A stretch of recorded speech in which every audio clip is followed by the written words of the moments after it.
Hello, welcome back to Algebra 1. We're going to switch gears completely and we're going to start talking about the concept of inequalities. And we're going to be graphing inequalities on this number line at first just to get you the hang of it. We'll be solving more complicated inequalities and graphing different types of inequalities in the next probably 10 lessons. So buckle in and we're going to start talking about inequalities. The good news is the way I teach it, it's very simple to understand. So you all know what the idea x is equal to 2 means, right? That means that there's some variable. We didn't know what it was, but we eventually solved whatever it was we were trying to solve, and we figured out that whatever this was, x, is equal to the number 2.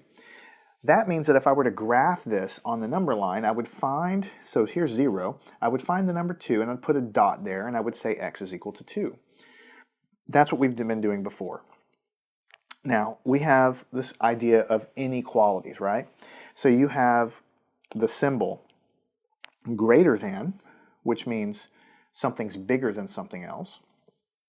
And you have the concept of less than, which means something's less than something else. And then you have the concept of greater than or equal to. That's what the little bar under it means. It means something's bigger than, but could also be equal to whatever it is you're talking about. And you have less than or equal to.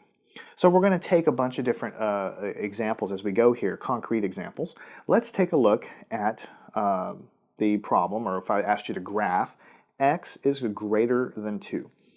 So this means whatever x is, it's always bigger than 2. Now there's no bar under here, so that means it cannot be equal to 2. It's not equal to 2, but it's bigger than 2. So that means 2.00001, for instance, 2.1, 2.2, 2.5, 3, 4, 5, 6, 7, anything bigger than 2 but not including 2. So we go to the number line, we find the number 2. We don't want to put a dot here because if we put a closed dot, that means the number 2 is included. But so what we do is we find the number 2 and we put an open circle here, and then we shade to the right. So I'll do my best to kind of do that here. We're shading to the right on the number line.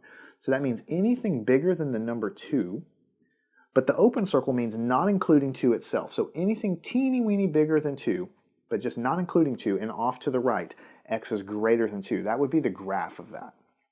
So we're just going to do a bunch of these things to give you an idea of what it means. So what we're going to do is grab another one of these guys. We'll grab another number line, and we'll do another problem. How would we graph x is greater than or equal to the number 1? Well, in this case, it's greater than 1, but it could also be equal to the number 1. So we locate the number 1 on the number line, but in this case, we put a closed circle. The closed dot means it can include the number 1,